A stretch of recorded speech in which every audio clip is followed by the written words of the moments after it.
We want to provide a trigger warning for this week's episode as we discuss sensitive topics, including childhood abuse, eating disorders, and sexual assault. Please take care while listening, and the support resources are in the show notes below. Thank you. Hi, I'm Rachel Whitefield, certified life coach, and with me is Jackie Black, our resident belle of the brawl. Thank you for joining us on another fabulous episode of Whiskey, Bent, and Spellbound with Black and Whitefield. Yes. All right, Rachel, what are we drinking today? Oh, I'm so glad you asked. So again, we are nothing if smart with our money on this podcast. So once again, we are drinking Uncle Near's 1856 premium whiskey. Mine has been out on the counter for a little bit. It is not straight out of the freezer today. So I just got me a new bottle. I love this brand so much. I love that it's female owned. I love that it's POC owned. I love that they have a very diverse employee roster. And on top of it, it's really good stuff. Really good whiskey. That's why we keep coming back to it. One of our personal favorites here on the podcast. So, but before I pour, business. Yeah, tell me about your eyes.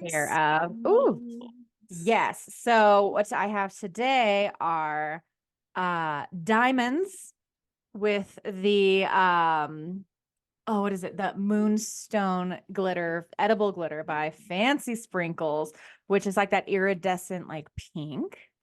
So it's so beautiful. Oh, I love diamonds, darling. I love it. I got regular squares with my amethyst per my usual, but I have a very special package coming in from Fancy Sprinkles with the shimmers and the glitters, and I am about to get very diverse. Yes, we love it so much. So here we go. Pop in the cork. Are you hear that? I heard it. Oh, there we go. Pour, pour, pour. Ooh, ooh. Oh, this is gonna be a good show today. This is good. I put a lot of the diamond, the moonstone glitter in mine. So it is just so shimmery right off the bat. Nice. Right? Ooh, that's real pretty. It's beautiful. This is how whiskey should be drank, everybody. Yeah, exactly. It's beautiful. Throw glitter in your whiskey, have a sip, enjoy the night. Yes. All right. Well, I'm going to enjoy the hell out of this. Clinkies down the hatch. Clinkies. Ooh. Woo. It's so good. I got tannic shock right away.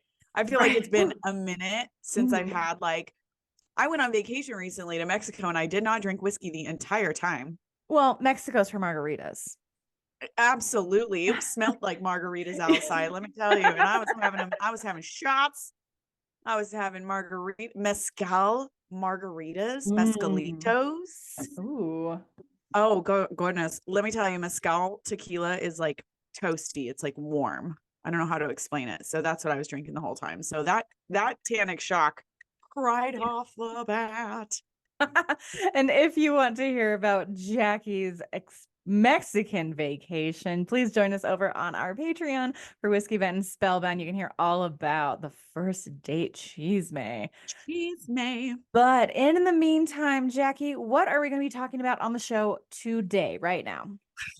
So we're talking about our current obsession. I feel like this is a collective obsession because we've been talking about it at work. I've been talking about it with my local friends. And of course, we have been chatting about it pretty much every time we get on the phone. And that is Quiet on Set, the dark side of children's television. And it's a documentary on HBO. I have a very significant connection to what happened and what was represented in this documentary. It was intense. It was fucking intense, just like an Indian orgy. Okay.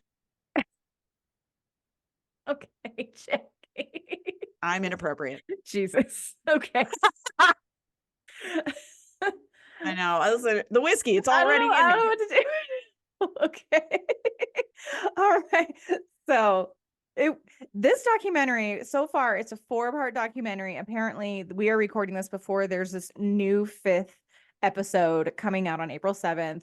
So we're going to talk about the first 4 episodes, which is like you told me to sit down and watch this, which I wouldn't normally, but I was like, all right, we're going to talk about it on the show. I'll get into it. So the kind of the basics of it is just talks about It's about Nickelodeon, kind Nickelodeon. of in the 90s, showrunner, producer, creator Dan Schneider, and the hostile work environment therein, but also just about children in the industry and how they are exploited in different ways. And so we could just jump in and talk about that because, like most things, I have got opinions and thoughts. Yeah, you do. You have opinions about different things that I had opinions about. Like I kind of knew that the industry was the way it was. And a lot of people don't, like in my adult life, don't know that I was a working child actor. I was. From the time I was in 3rd grade to the time I was in 6th grade, I was auditioning on a regular basis. I was doing commercials and photo shoots, and a lot of my stuff is just like local stuff. It's not, I didn't have a lot of like national commercials. It was primarily like local commercials that I was working, and it was good money. So of course I'm going to keep doing that. And it's good for your resume. It gets you into the guild, the more hours you have on screen. A lot of my jobs were like, I did a lot of textbook work, basically like photo shoots for textbooks that you had in school. A lot of times there's like photos of kids doing experiments and stuff like that. And that was a lot of my work. Or I did like local car commercials, local businesses, things like that. And I was always like child number 2 or something like that. But that was sort of like the outskirts of the industry. That's sort of how you kind of get started. That's how I got my manager and my agent, and my manager and my agent are who sent me on the bigger auditions, and primarily auditions at Nickelodeon.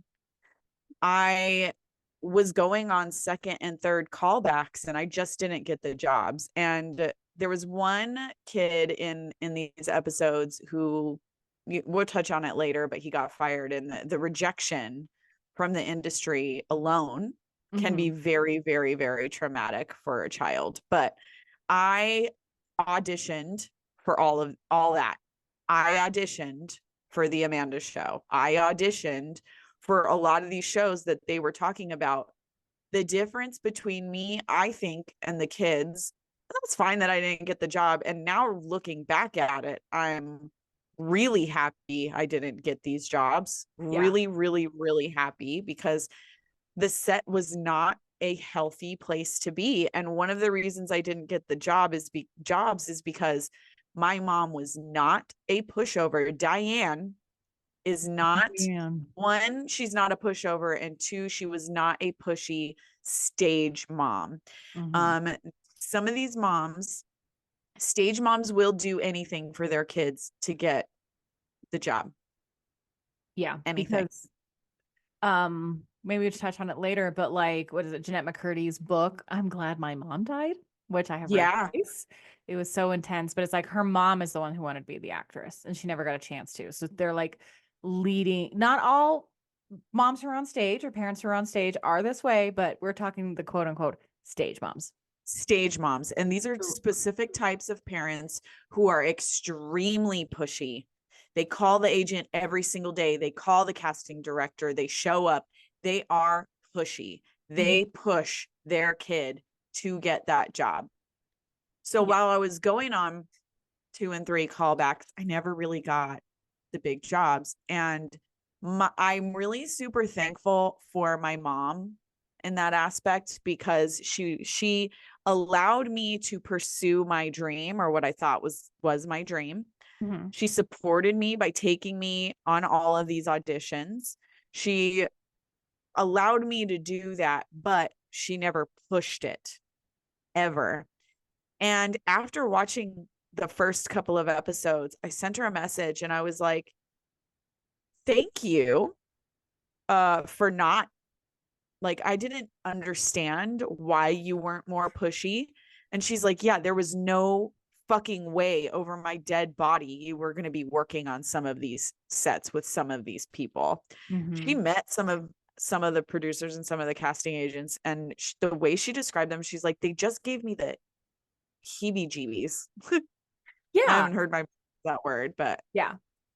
That's a great way to put it. And so do you want to kind of walk through like a little episode breakdown, episode 1, episode 2? Do you want to just jump into it all over? What do you want to, how do you want to? yeah. So the first episode that Mhm. explores, obviously you mentioned earlier, the early career of Dan Schneider. Dan Schneider was a major, major, major powerhouse player in Hollywood at that time. Like, he started out as an actor himself, Mhm. but he always played the fat, dorky guy.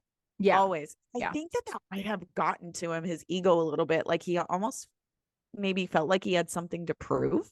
And then when he got that power, he abused it. So Yeah. this first episode really talks about how he abused that power. He hired 2 female writers, and I can't Mhm. wait for you to talk about this. Well, he hired 2 female writers and then made them split the pay. Yeah. Yeah. So they got 2 for the price of 1, which goes against the rules of the Writers Guild of America. So, and then these 2 women writers had to like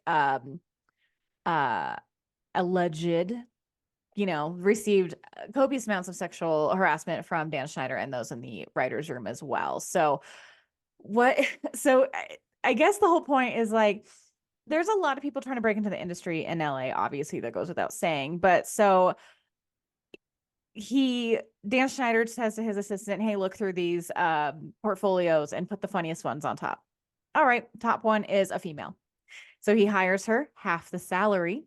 And then they are just so desperate to be like, this is my first writing job. I'm so excited. But then it's like he goes and says, well, women aren't funny. But yet here you have hired 2 of them, and of course they're going to say yes because they're not in the position of power. They're in no position to say, no, pay me full price, because that is what the going rate is. They're afraid they're never going to get a job. They're afraid they're never going to work. This is their first opportunity to then also break into the industry themselves. And so they're like, yeah, sure, I'm just happy to be here, which none of the men had to split a salary. Everyone was getting paid full price and they're working for half wages. Yeah. And the fucking work environment, and that what these women have described that they have had to deal with. It didn't surprise me at all. I'll just tell you, none of it surprised me. The way he behaved did not surprise me. The way they had to work for half the price did not surprise me. Mm-hmm. Hollywood, the entertainment industry, is a disgusting place. Mm-hmm. It's a disgusting place. It's a misogynistic place. Luckily now I think that women, female actors who have established like their own production companies, like Reese Witherspoon, they're sort of like breaking up that boys club mentality that happens in Hollywood. But his behavior did not surprise me at all. The fact that he was getting massages from employees on set in front of people did not surprise me. It was just pure abuse of power by a man whose ego was probably bruised by being casted as the fat kid the whole time. Yeah. And bro was a fat kid. So yeah. And it's more, and here's the thing, they are writing for a children's show. They're writing for all that. They're writing for mainly the Amanda show is what these women are writing for. So they're writing for a young girl who is a teenager for this show. So they're only 2 women on this show writing for a girl. So season 1, there's 2 women. The next season, there's only 1 woman, and she lasts 4 days into the second season because of the harassment is so awful. But one of the things that one of the women had to do, and again, it was very much a jump how high kind of situation. It was just so disturbing because she said she like was telling about this story that happened to her in high school. Could have been a funny story, could have been any story. Like she was just like sharing an experience of herself in high school. And you guys, this is going to be trigger warning coming up. I apologize.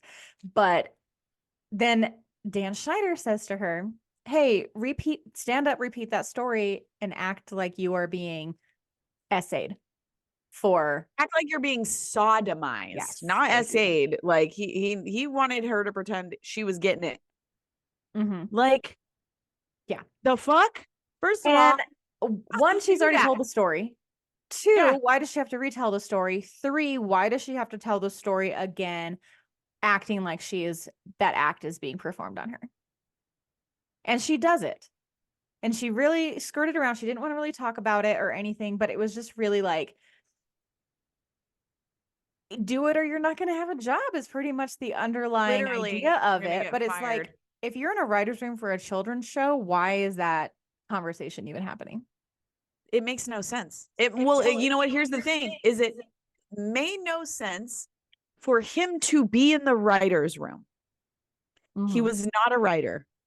He was the showrunner. Yeah. But the showrunner shouldn't be in the writer's room until the episodes are ready. Yeah.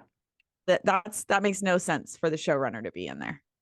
Yeah. And then for the second woman, you know, she's like, oh yeah, like all the men writers were asked to go into the office and share their ideas, pitch their ideas, and I wasn't in there. And then they invited her in later alone to go in front of this room full of men, and she pitches her ideas, and then Dan Schneider just says to her, like, didn't you used to be a phone sex operator? And she's like, no, Dan, I wasn't. Didn't you used to be? Have you? You told us you used to do that. And she's like, no, Dan. So again, he's putting them through these humiliation rituals. And she's like, after that, I just couldn't do it.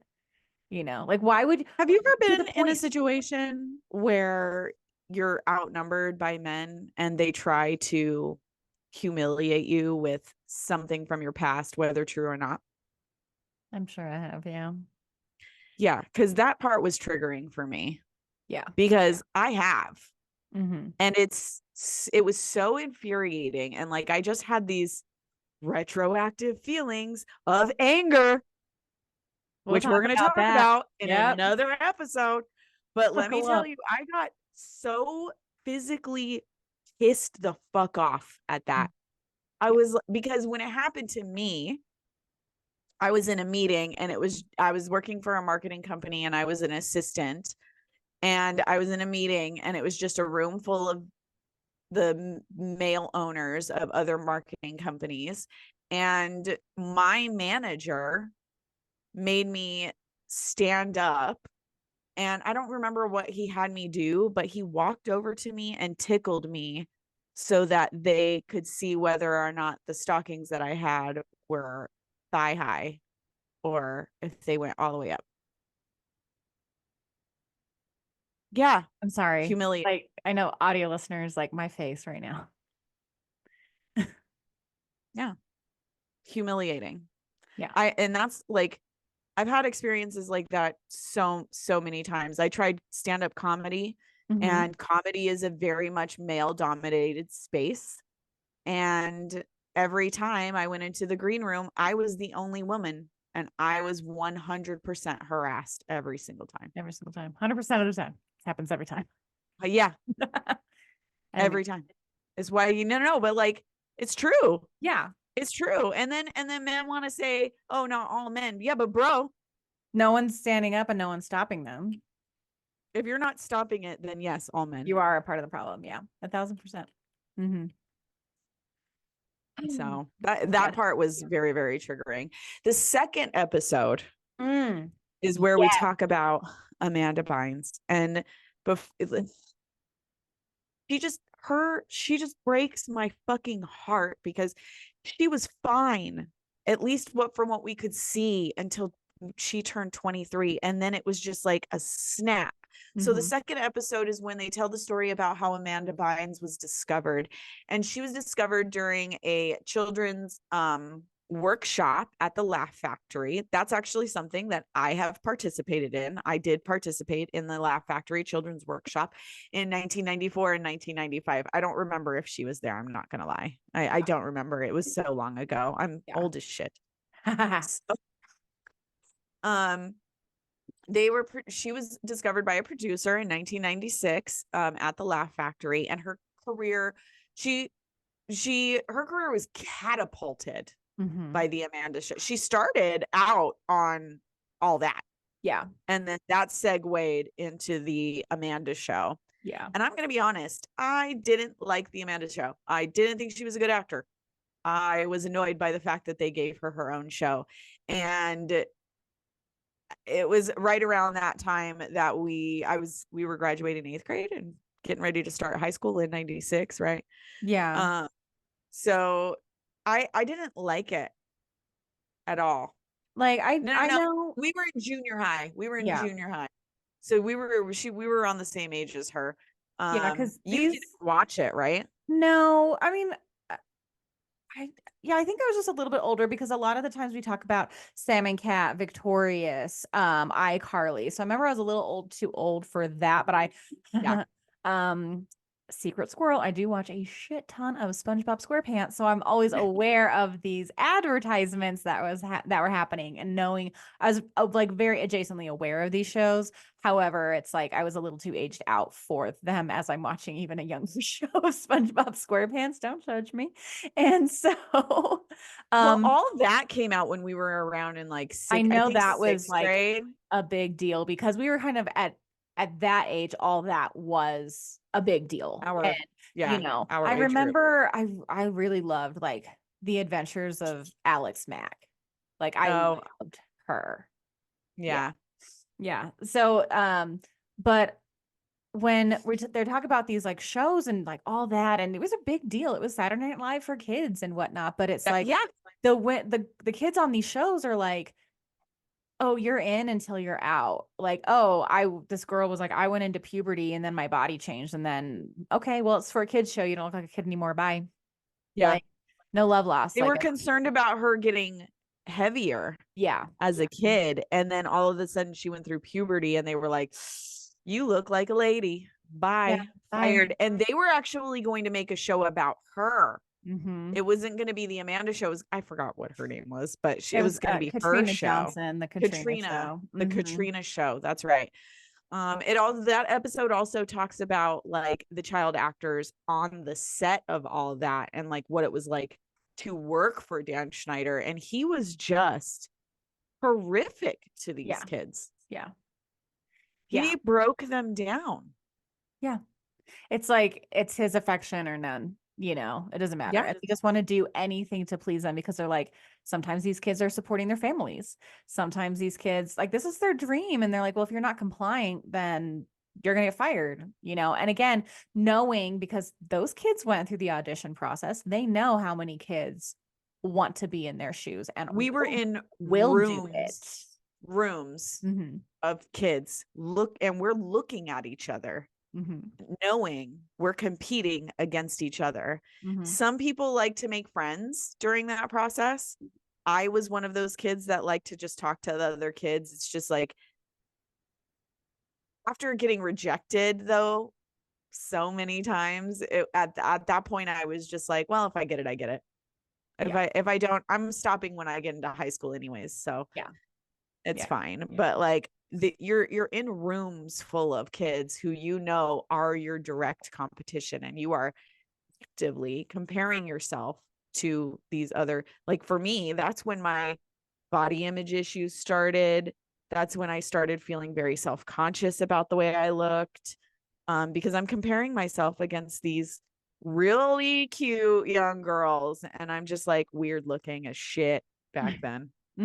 Giant eyeballs, big teeth, gangly, taller than everybody else. Like I was Akko Tuggo.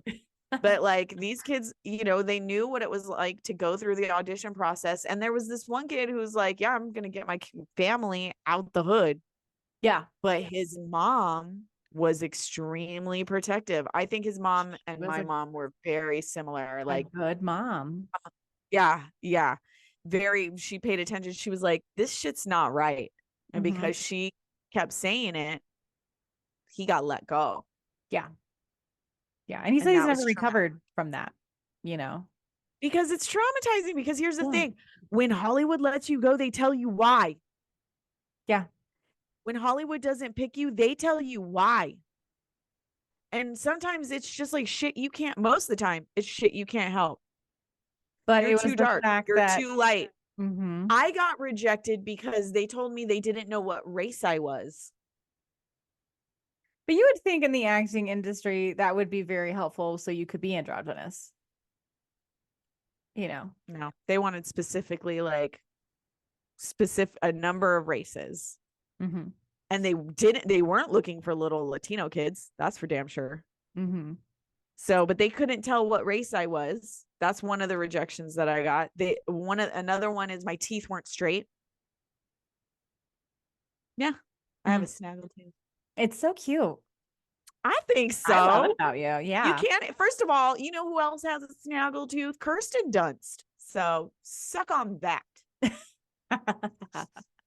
But this episode also talks about the fact that there were not one, but two pedophiles on set. And that's what scares me the most. That's what I'm so grateful for my mom, because I could have been fucked up. I mean, even more. There's this story. So there's this girl that is mentioned. Her name is Brandy. And this is like her first show. And she's so excited. She's like an extra, but it's like her first thing. But I want to really bring attention to the fact that Brandy is not on the episode. She is spoken about, but Brandy's mom is in the documentary. Yeah. And Brandy's mom starts out with, she wanted to be an actress herself. So this is what we're talking about when we're talking about like stage moms. Because what happens, this mother, I swear to fucking God, this mother. So she says, I wanted to be a star myself. That's why my daughter is. And I wanted to believe in her dream. Like she painted herself as like this great mom or whatnot. However, like, and again, it's like everyone's so friendly on the set. And so like this grooming behavior, like, oh yeah, this adult man was emailing my child. Just, it was friends. Like we're doing that. I was like, okay, like the hoops creepy. This woman is jumping through to make it okay. And why are you letting an adult man email your child? That's my first and again, only question. Because you can't say no, or else they're going to find someone else, and she doesn't want to mess up the dream for her daughter. So then this man emails this child a naked picture of himself, pleasuring himself. Is what I'm thinking about you.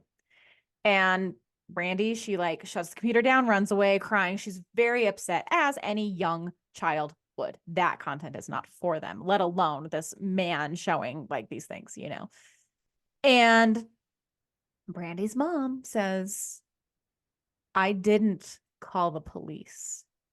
Yeah. Because it would have jeopardized Brandy's situation or her status on the show, or I'm going to say it would have taken away the mom's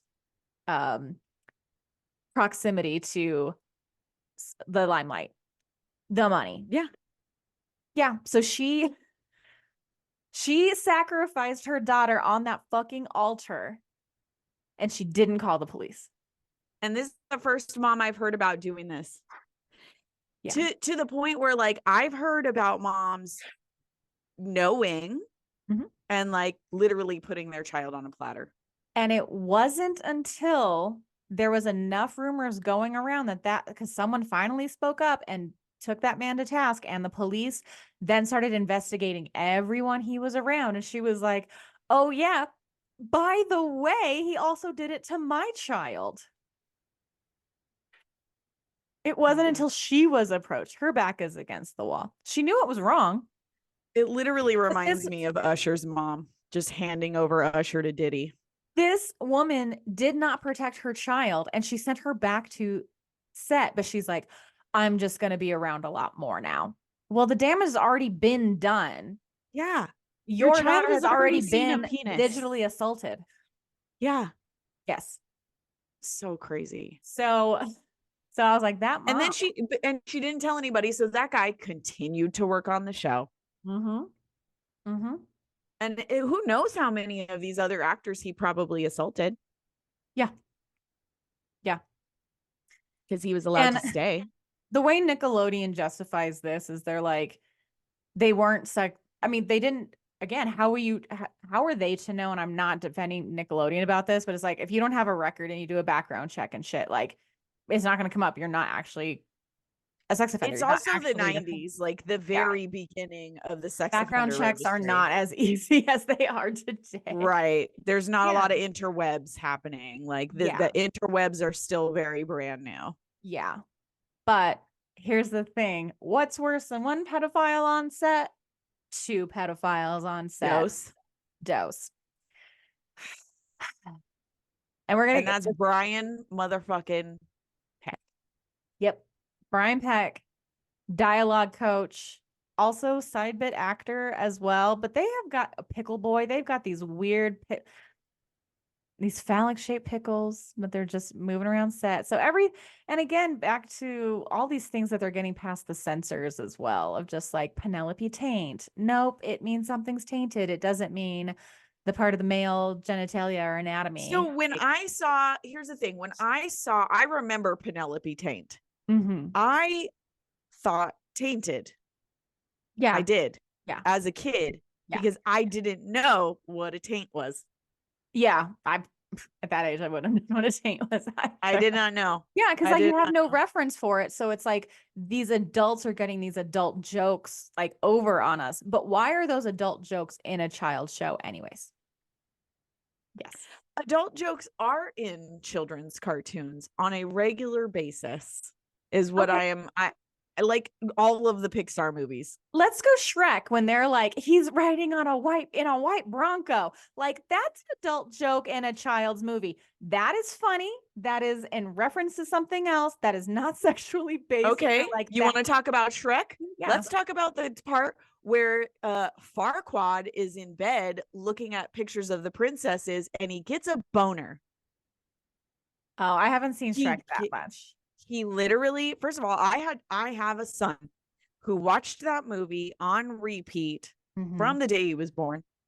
And I didn't really like watch it until I watched it. And then I saw he's scrolling through the princess's pictures. And then you can see the blanket raise and he looks under the blanket and then it cuts to a different scene. I'm not even joking you. I need to watch Shrek. I know our listeners. It absolutely happened. Yes. Yeah.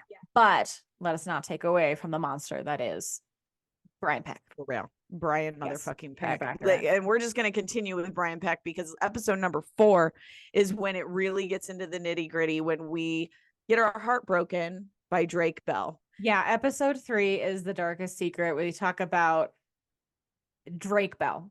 And how Brian Peck like maneuvered him in between his parents, because his dad knew something was up with Brian Peck. Why do you want to hang out? His dad immediately got the heebs from Brian Peck, and he was very protective over Drake. His dad is who got Drake into acting and stuff, and they sort of did that together, like for fun. His dad did not want to get into acting. No, his dad did this as a way to bond with his son.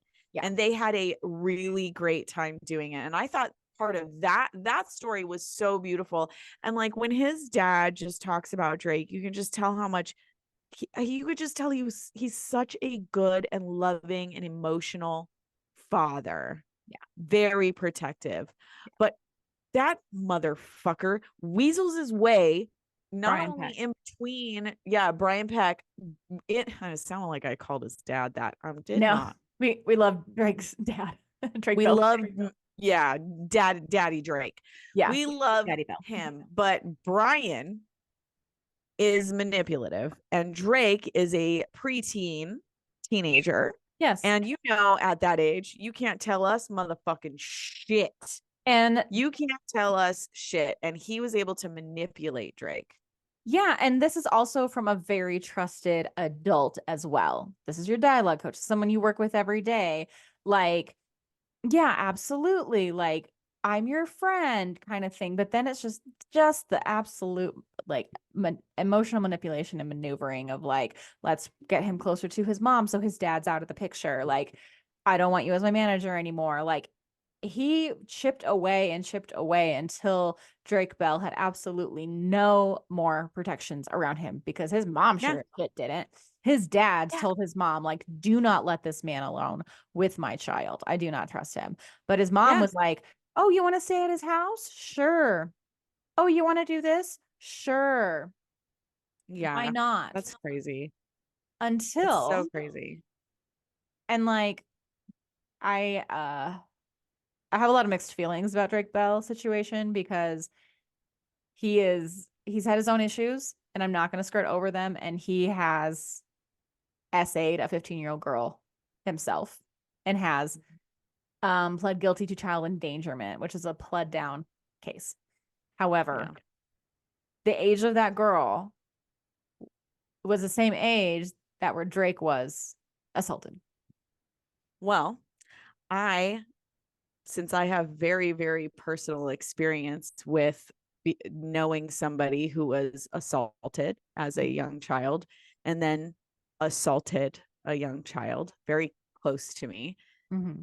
it does seem like a pattern. It does seem like once somebody is assaulted, they're probably going to do it to somebody else. Mm-hmm. And I think something happens in people's brains when they are assaulted, and if they do not get the help. And Drake says in the documentary that he never got help. No one He helped never saw a therapist. him. Mm-hmm. Nobody helped him.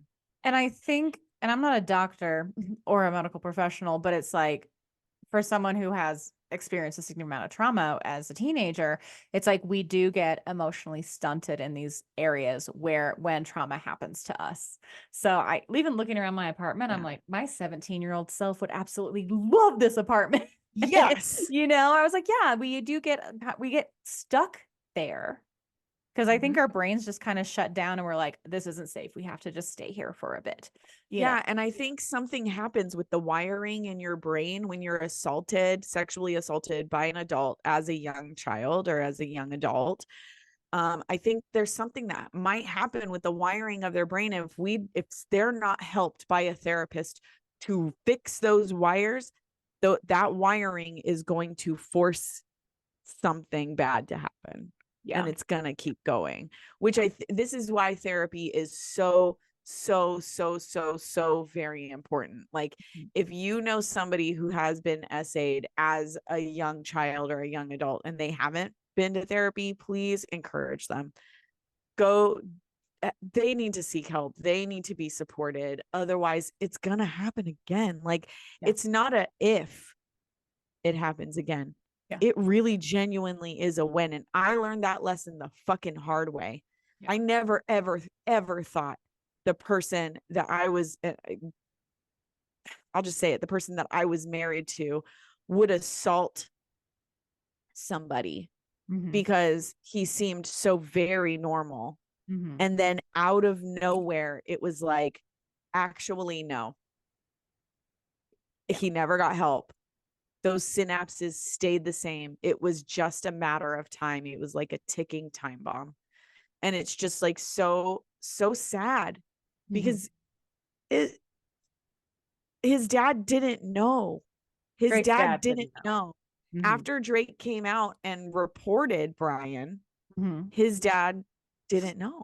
And I think that's what the episode 4 is about. Is Drake, because they do, when cases like this come out, they do protect the minor's identity when they're under 18. Excellent. Yeah. Yes.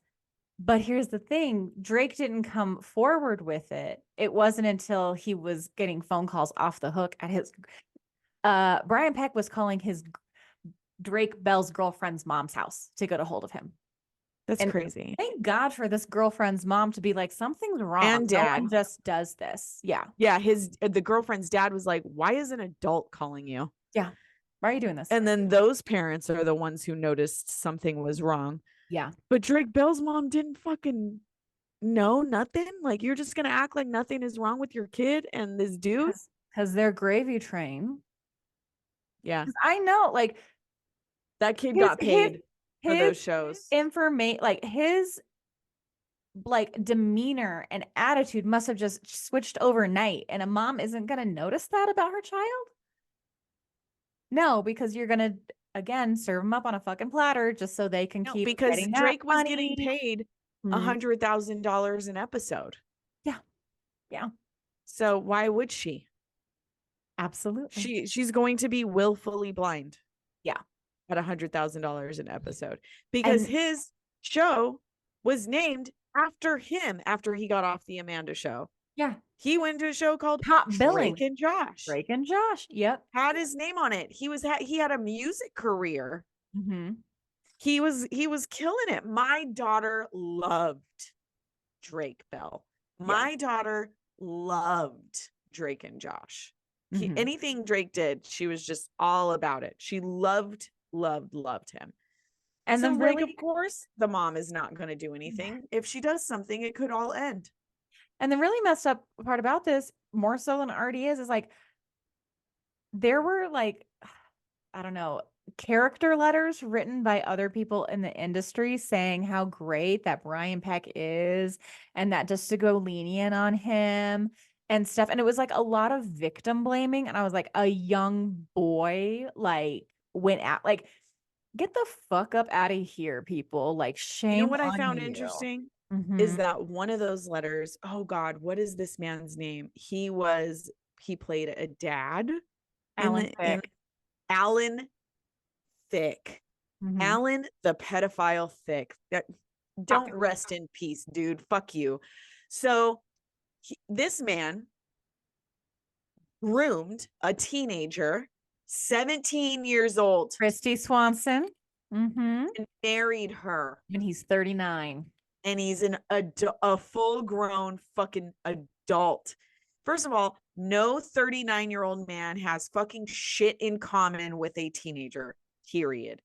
He's just disgusting. Yeah. And he wrote this long diatribe about how Brian Peck is just, it obviously something happened with, you know, he was pressed tempted into it. Yeah, he was like, tempted.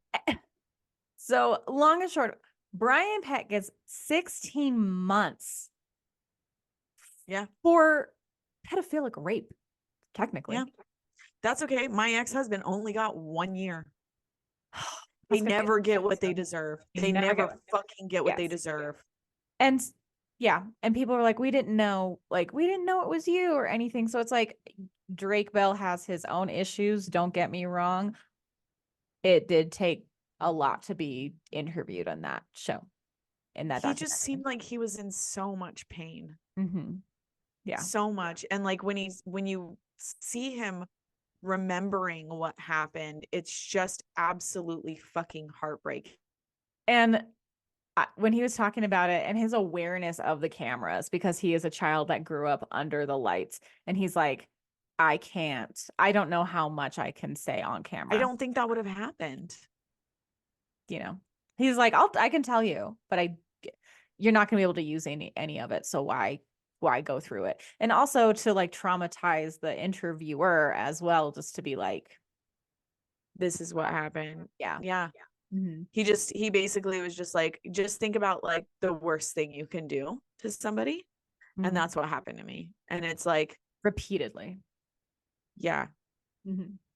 It's just so heartbreaking. And then like, I'm thinking about my daughter sitting in front of the TV, watching this kid who's very talented. He's such a good little actor when he was a kid. That was actually one of the shows that I thought was really cute on Nickelodeon, and I had no problem with, you know what I'm saying? Like, I would probably sit down and watch it with her because they were just really cute. It was about two stepbrothers. Like, the parents got married and they just ended up being stepbrothers, and Josh is like so excited to have like a really cool new brother, and Drake is very cool and plays the guitar and sings, and like it was just a really, really cute show. And now it's just got this fucking dark cloud over it. And it just makes me so sad. And Brian Peck wanted to play the dad on that show. Creepy. Mm-hmm. Yeah. Creepy. It's messed up. But they didn't let him, thank goodness. But 16 months later, then Brian Peck goes and gets a job at Disney Yep. The Disney Channel on like Sweet Life of Zach and Cody. Sweet Life. Zoe. Was it Zoe 101?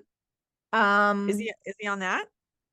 Maybe before he went to jail, but No, then, this is Dan. This is Dan Schneider who was yeah. on who did the other shows. So yeah, he's like working with kids again in Hollywood, just like no big deal. Yeah, So I recently saw an interview with the boys, Zach and Cody, the twins. Most people know these twins from the movie, like most people our age yeah.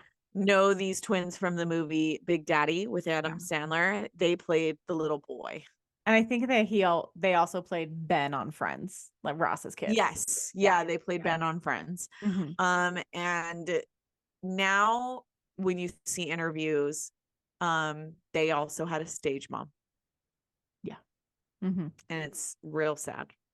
They're very hyper aware of what was wrong with their mom as far as like why they got into the industry and how they got these jobs. And it's just like a really sad situation, but they're so hyper aware of like they're like, I think that she was going through something.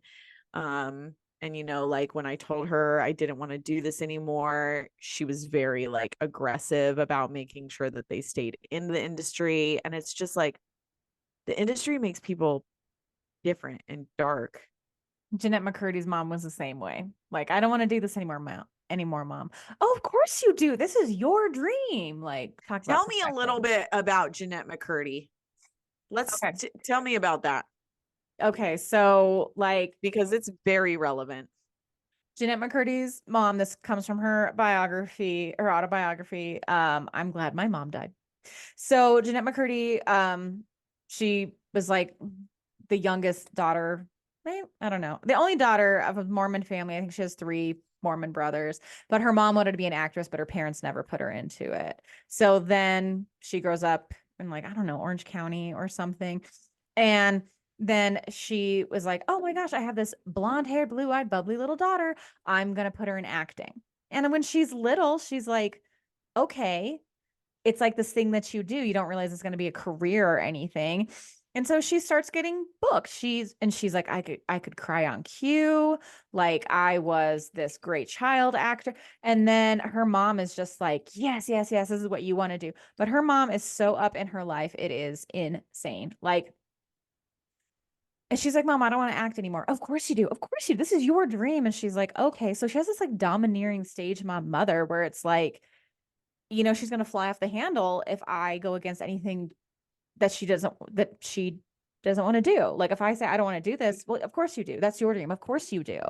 Like, just be nice to the creator. Just be nice to the people. Like they're gonna be good to you. Like, yeah. And so then when Jeanette starts growing up, and gets her period and her mom is just there at the moment like, oh my god, like my little girl's not a little girl anymore, of course. And then that's when she's like, well, she's not going to get booked anymore, so oh no.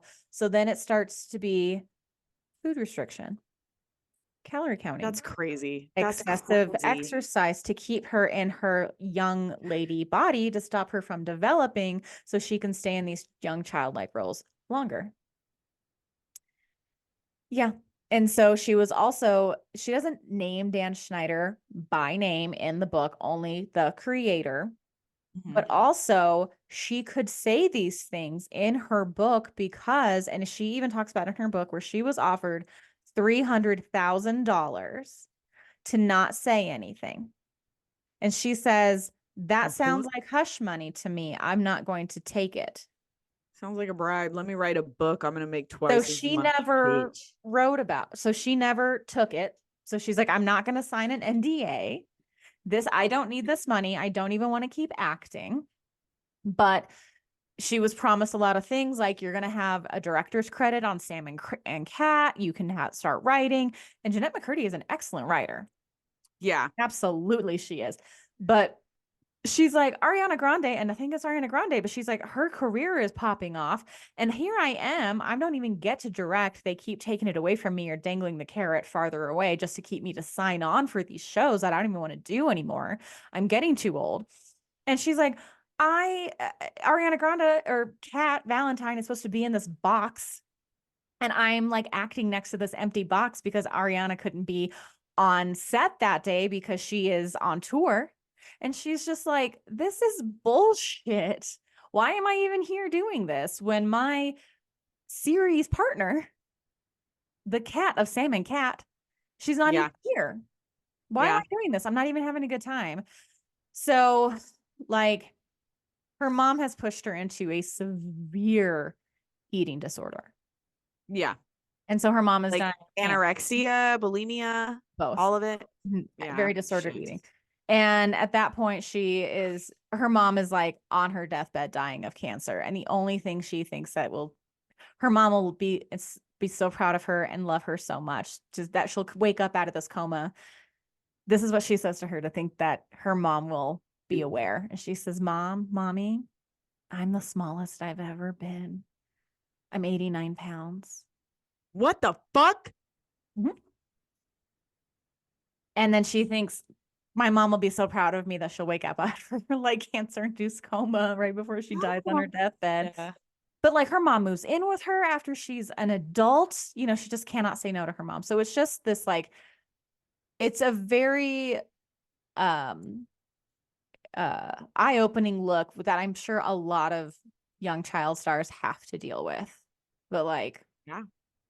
But also like Jeanette McCurdy talks about, and this is like kind of an overall arcing theme of the series, is kind of like when we touched on those adult jokes, but it's also these very sexualized situation where there's like Go-Gurt or whatever splash on Jamie Lynn Spears' face. So that one didn't bother me as much as Kat sucking on her own toes. The feet thing, Ariana Grande having to suck on her own freaks toes. Me out. This is it where she's like laying upside down on her bed and she's like pouring water on herself, like, oh no, I don't know how to drink water, or oh no, like she's trying to juice a potato.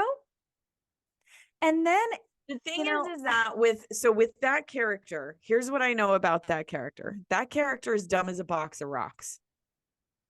But that's what I know. That is a male writer's room writing a woman. But the male writer's room made it disgusting. Like she could have been dumb about a lot more, so many other things. So many other things. But all of the things that she was dumb about was made it very sexual. And it does not surprise me that Ariana came out with her first album and it was a very sexy first album cover. Do you remember, like, she was in her underwear sitting on a stool? Yeah, and I would say, you know, at that point, maybe she finally feels empowered that she gets to choose to what she wants to do versus someone telling her how she has to do it. I agree, but also, and that couldn't have helped.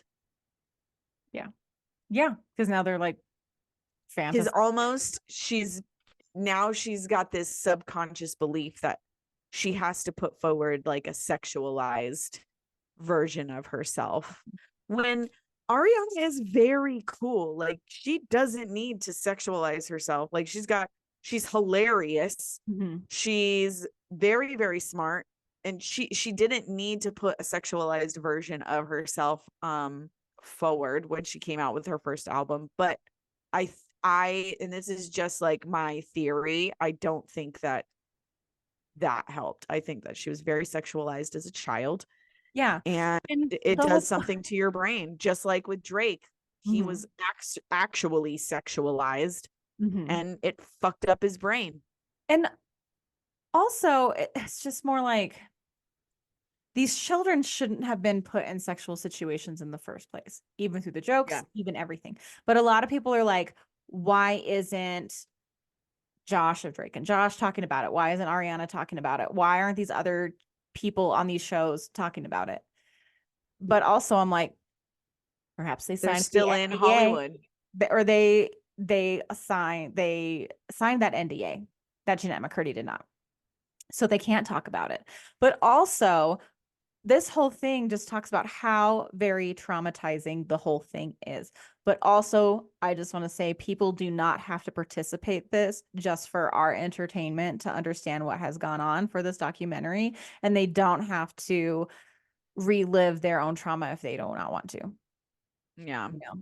So a lot of people are saying, oh, why isn't this people speaking out? One, they probably can't, but two, they also don't have to. Right. You know, They don't. I actually saw on TikTok, Drake went to TikTok and was like, hey, leave Josh alone. Mm-hmm. He did watch my episodes. He has reached out to me. Mm-hmm. Yeah. He doesn't have to speak on it. Does not have to speak on it. Yeah. So I'm glad that he addressed that. I've been following this story pretty closely on TikTok and the rest of the social meds. You know what I'm saying? Mm-hmm. So just because like I'm wondering what's gonna happen next. Because I just feel like I feel like Hollywood might be crumbling ever since Epstein was offed. Yeah. He killed himself, but he was for sure offed. A lot of shit has been coming out. We recently saw P. Diddy get raided. Yeah. And then speaking of SpongeBob and your love, did you know that on SpongeBob's driver's license, his address is literally Jeffrey Epstein's house on his island?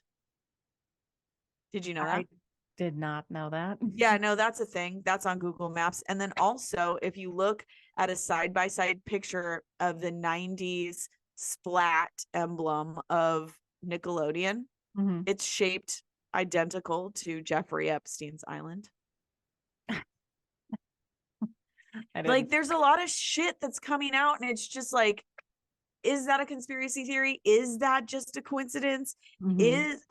Are these conspiracy theories true? Mm-hmm. Is it just that they sound crazy? Because there's no fucking way people would allow this to happen, but because of how dark and evil Hollywood can be, it has, and we just don't believe it. Because how could that be? Well, also, Corey Feldman has been saying about this for decades. For years. For decades. He has been saying the worst problem in Hollywood is pedophilia. Period. And no one believed him. And everybody laughed at him, but I never did because I experienced Hollywood. I experienced it firsthand. And if they were as cruel to me as a child, just rejecting me, they had to be just as cruel to the children that they accepted. Yeah. That's my opinion. Like there's no way that pedophilia is not absolutely rampant. I think that they're sex trafficking these children. I don't think that parents need to get their kids involved in Hollywood at all. And if your child gets involved in Hollywood, you need to have your eyeballs on that kid 100% of the time that they are on set. Yes. Do not leave them alone. Do not leave them alone with the tutors. Do not leave them alone with the script coaches. Do not leave them alone with anybody. Yeah. And approve that script. Ask for approval. Right. Yeah. That's going to be hard. Good luck with that. But like, I don't suggest getting your kid involved in this industry at all. Yeah. And it's like the kids aren't empowered to say, no, I don't want to do that. The kids, here's the thing. I remember saying yes to things that made me uncomfortable that I didn't want to do. I remember you had to. Yeah. You have to do it. You have to do it. Otherwise, here's the thing. You're fucking replaceable. And these checks are big, girlfriend. The checks are big. And as a kid, getting an $800, a $2,000 check here and there, you know what I'm saying? That's a lot of money to an 8-year-old, 9-year-old, 10-year-old. Yeah. If you say no, you lose it. If you don't make the right friends in the right places, you don't get that anymore. They will blacklist you. They'll do it. Jeanette McCurdy was supporting her family. Yeah. On what she made. That is very common. That is very, very, very common. Look at Amanda. Yeah. She supported both of her parents. And then at 23, she had a mental break. And then what did you say earlier? Something about her having her bot. There's two conspiracy theories out there about Dan motherfucking Schneider. Wow. Two conspiracy theories. Allegedly. The rumor is he is the father of Jamie Lynn Spears's child, her first child, Maddie, when she was 16 years old. Because she spent a lot of alone time with him. Mm-hmm. A lot. Mm-hmm. A lot. And then Amanda said she aborted her boss's child. Yes. And he was her boss. Yeah. So sorry for the heavy episode, everybody, but we can't not talk about it. We can't not talk about it. We know y'all are talking along with us. The whole point car. is so many messages. We know y'all are talking to us. Silence is how these people got away with it in the first place. So we are not letting them get away with it. Not a moment longer. So no, I think the House of Cards is coming down. I really do. Speaking of cards, are you ready for the spellbound portion of the podcast, Jacqueline? I'm almost wondering what this message is going to be. I know, right? Well, stay tuned, everyone, for the 5th episode. We're probably going to have that over on our Patreon for Breaking the Silence. But until then, take it away, Jacqueline. I am ready for the spellbounding. Whew. Let me take a deep drink breath. and a deep breath. I need a drink after this episode too. Well, thank God we already do it on the show. It was heavy talk. It was hard remembering what it was like going to auditions, like literally every single day. I was in an audition room every single day for the ages of 8 to 10. I was in an audition room almost every single day of the week. It was, or I was filming or shooting or doing something. Mm-hmm. So that was really,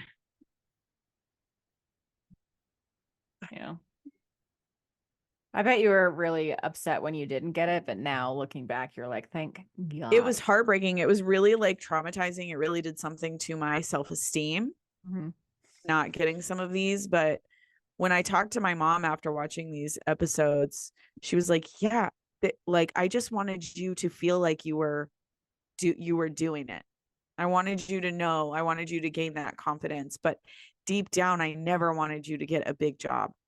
I never wanted you to get a movie. I never wanted you to get a TV show because I knew that I would probably have to kill somebody. Yeah. My little mean ass mom, Diane's. That's why we love Diane. Diane's mean as shit. She would have killed somebody. Yeah, she would have. And let me tell you, that lady is Italian and Mexican. Shit, her ass would have gotten away with it. Diane knows how to hide a body. Diane ain't fucking around. You know what I'm saying? All right, you ready? I don't know what these cards could possibly be about, just because like what we're talking about is only like semi-related to our life experiences. Yeah. So let's look at these. The very first one you're using Murder of Crow Tarot? I'm using Murder of Crow. You know, Murder of Crow really, I think, talks to me in such like a very clear way. So I love using Murder of Crows. But I walked past my local witch store today and it feels like it's calling me back. So I think there might be something in there, and I'm really hoping it's going to be a new deck, to be honest. That's how I get a new deck. Like, I feel like this need in my gut. Yes. All right. Who's this? So this is the 6 of Pentacles, and it has to do with sharing. Sharing. Compassion, understanding breeds generosity, sharing, charity, has a lot. Maybe sharing your experience. Maybe sharing. Maybe if something has happened, don't keep it in. Yeah. Share it with somebody. Listen to your gut for who, I don't know what I have to say this, but listen to your gut for who you feel like you need to share your experience with, because it might change their life. Absolutely. All right. The second one is the High Priestess, but she's in reverse. This has a lot to do with repressed feelings. The High Priestess in reverse calls for you to listen closely to what your inner self tells. I just said that. So listen to your gut. You have an experience that you need to share. Listen to your gut with who you need to share it with. And when you need to share it, timing is everything. Yeah. Oh, for real. That was a good one because I had just said that. Yeah. All right. And then the final one is the Three of Swords. The Three of Swords has a lot to do with suffering, heartbreak, and grief. This reading today. Heartbreak stems from rejection or betrayal. This card indicates a period of suffering.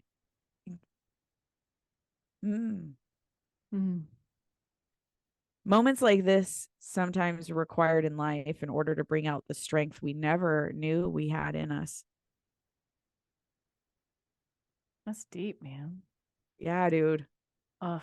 So, Jesus. Oh, this is a real deep reading. So, share your experiences. Share them. Good, bad, ugly, traumatizing. Talk about it. Listen to your gut with who you're talking about it to, because when your gut says share it, listen, because that person is who needs to hear it, and it might hurt real bad. What you're sharing might hurt to share. It might have been a painful thing that you have to share, but when you share it with who you are sharing it with, like we do every single week, yes, it's landing on the right ears. That's it. That's the reading. Share in a safe space. You're my safe space, Jackie. I love you so much. You're my safe space. Yeah. That was a good one. It was a dark reading, but literally, I think somebody out there needs to know that your experience matters. I've had a friend, a very, very close friend to us, share recently that she has been on her own journey and she wants to share it so bad, but she's so scared. But she's so authentically in her journey, and I just want her to share it. Yeah. Because I know that it can change people's life. And my attitude is even if you change the outlook or opinion or trajectory of one person's life for the better because you shared your own experience, then every single ounce of pain and suffering was worth it if you're sharing it. We're a community. Women are in it. We are a circle. We are a community. Yeah. We have to share our experiences so that the next generation of women can learn from us and grow in a much healthier and better way. And I hope, Miss Ma'am, that you are listening to this episode because that was for you. Yeah. We're talking to you, babe. We're talking to you, babe. We believe in you. Share your story. You're going to change the world. Yes. Oh, Jackie. Oh, we went on a ride today. Yes. We did go on a ride. That was such a good reading. Holy shit. Was. Oh my God. I had no idea where we were going. And the spirit, spirit has been talking to me today. Let me tell you, I've read 3 times, once for myself, twice for my sister. I have just been on a roll, and I just feel like spirit and me are just starting to get real in tune, and I'm excited about it. Yes. Well, Jackie, thank you so much for another fabulous episode. And thank you everyone for listening to another fantastic episode of Whiskey, Bent and Spellbound with Black and Whitefield. Love you. Bye. Love you. Bye.